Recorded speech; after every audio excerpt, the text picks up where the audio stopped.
Hello అండి అందరికీ. ఈ వీడియోలో మనము ఇండియన్ కోస్ట్ గార్డ్ నుంచి రిలీజ్ అయినటువంటి ఒక నోటిఫికేషన్ డీటెయిల్స్ అయితే చూద్దాము. డీటెయిల్స్ చూసే ముందు వీడియోని లైక్ చేయండి. ఈ నోటిఫికేషన్ మనకు Indian coast guard ministry of defence నుంచి రిలీజ్ అయింది.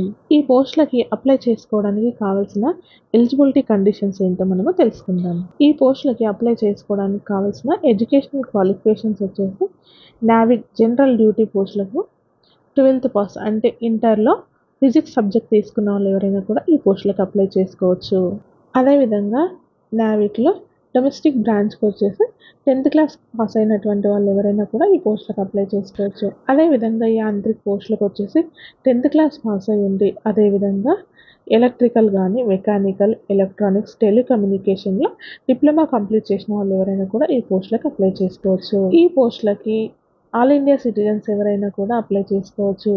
ఓన్లీ మేల్ క్యాండిడేట్స్ మాత్రమే అప్లై చేసుకోవడానికి ఛాన్స్ ఉంది. డిప్లొమా చేసిన వాళ్ళకి ఎలక్ట్రికల్కి మెకానికల్కి అదేవిధంగా ఎలక్ట్రానిక్స్ టెలికమ్యూనికేషన్కి డిఫరెంట్గా పోస్టులు అయితే ఉన్నాయి. నెక్స్ట్ ఈ పోస్టులకి అప్లై చేసుకోవడానికి మినిమం ఏజ్ వచ్చేసి 18 ఇయర్స్ అయితే ఉండాలి. మ్యాక్సిమం అయితే 22 ఇయర్స్ వరకు ఉన్న వాళ్ళు అయితే అప్లై చేసుకోవచ్చు. ఈ పోస్టులకి ఎస్సీ ఎస్టీ వాళ్ళు కనుక అప్లై చేసుకుంటున్నట్లయితే 5 ఇయర్స్ వరకు ఏజ్ రిలాక్సేషన్ అనేది అప్లికబుల్ అవుతుంది. ఓబీసీ వాళ్ళకి 3 ఇయర్స్ వరకు అయితే ఏజ్ రిలాక్సేషన్ అనేది ఉంటుంది. నెక్స్ట్ ఇక్కడ మనము వేకెన్సీస్ డీటెయిల్స్ చూసినట్లయితే నావిక్ జనరల్ డ్యూటీలో టోటల్ 260 వేకెన్సీస్ అయితే ఉన్నాయి. అదేవిధంగా మెకానికల్లో 30, ఎలక్ట్రికల్లో 11, ఎలక్ట్రానిక్స్లో 19. నెక్స్ట్ నావిక్ జనరల్ డ్యూటీలో 260, నావిక్ డొమెస్టిక్ బ్రాంచ్లో 50. టోటల్ మనకి ఈ నోటిఫికేషన్ ద్వారా 630 వేకెన్సీస్ని అయితే భర్తీ చేస్తున్నారు. నెక్స్ట్ దీనికి సంబంధించిన సెలక్షన్ ప్రాసెస్ అనేది 4 స్టేజెస్లో అయితే కంప్లీట్ చేస్తారు. స్టేజ్ 1లో వచ్చేసి కంప్యూటర్ బేస్డ్ ఆన్లైన్ ఎగ్జామ్ అయితే నిర్వహిస్తారు. ఇందులో పాస్ అయిన వాళ్ళకి స్టేజ్ 2 అనేది నిర్వహిస్తారు. నెక్స్ట్ ఇక్కడ మనకి పోస్టుల వైజ్గా రిటర్న్ టెస్ట్ దానికి సంబంధించిన మార్క్స్ ఏ విధంగా రావాలి మనకు అనేసి నోటిఫికేషన్లో అయితే క్లియర్గా మెన్షన్ చేశారు. మనకు దీనికి సంబంధించిన ఎగ్జామ్స్లో నెగిటివ్ మార్కింగ్ అనేది లేదు. స్టేజ్ 1 కంప్యూటర్ బేస్డ్ ఎగ్జామ్లో క్వాలిఫై అయిన వాళ్ళకి స్టేజ్ 2 అనేది నిర్వహిస్తారు.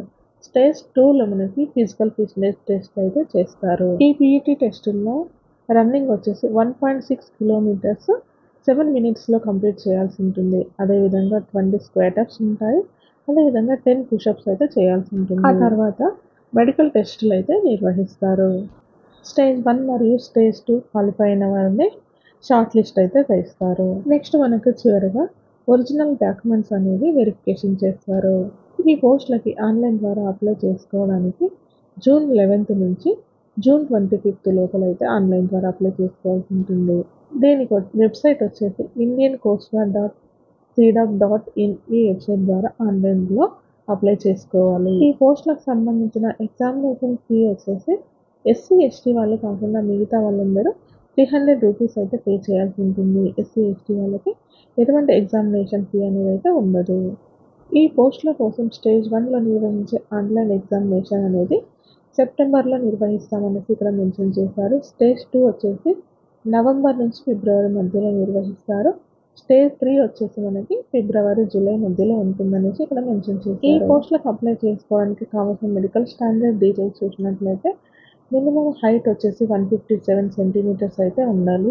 అదేవిధంగా చెస్ట్ వచ్చేసి మినిమం ఎక్స్పాన్షన్ 5 సెంటీమీటర్స్ అయితే ఉండాలి. నెక్స్ట్ వీళ్ళకు పే చేసేటువంటి పే స్కేల్ డీటెయిల్స్ చూసినట్లయితే నావిక్ జనరల్ డ్యూటీ మరియు డొమెస్టిక్ బ్రాంచ్ వాళ్ళకి 21,700 అయితే బేసిక్ పే అనేది అయితే ఉంటుంది. వీటితో పాటుగా చాలా అలవెన్సెస్ కూడా ఉంటాయి. అదేవిధంగా యాంత్రిక్ పోస్టులకు వచ్చేసి 29,200 అయితే పే చేస్తారు. వీటితో పాటు అలవెన్సెస్ కూడా ఉంటాయి. ఈ పోస్టులకి సెలెక్ట్ అయిన వారికి ప్రమోషన్స్ కూడా ఉంటాయి. ప్రధాన అధికారి, ప్రధాన షేక్, ఇంజనీర్ ఈ విధంగా ప్రమోషన్స్ ఉంటాయి. అప్పుడు శాలరీ వచ్చేసి 47,600 అయితే పే చేస్తారు. వీటితో పాటుగా అలవెన్సెస్ కూడా ఉంటాయి. 10th ఇంటర్ అదేవిధంగా ఐటీఐ కంప్లీట్ చేసినటువంటి మేల్ క్యాండిడేట్స్ ఎవరైనా కూడా జూన్ 25 లోపల అయితే ఈ పోస్టులకి ఆన్లైన్ ద్వారా అప్లై చేసుకోవాలి. ఈ వీడియో మీకు నచ్చినట్లయితే ప్లీజ్ లైక్ చేయండి, షేర్ చేయండి. ఇలాంటి మరిన్ని జాబ్ అప్డేట్స్ కోసం మన ఛానల్ని సబ్స్క్రైబ్ చేసుకోండి.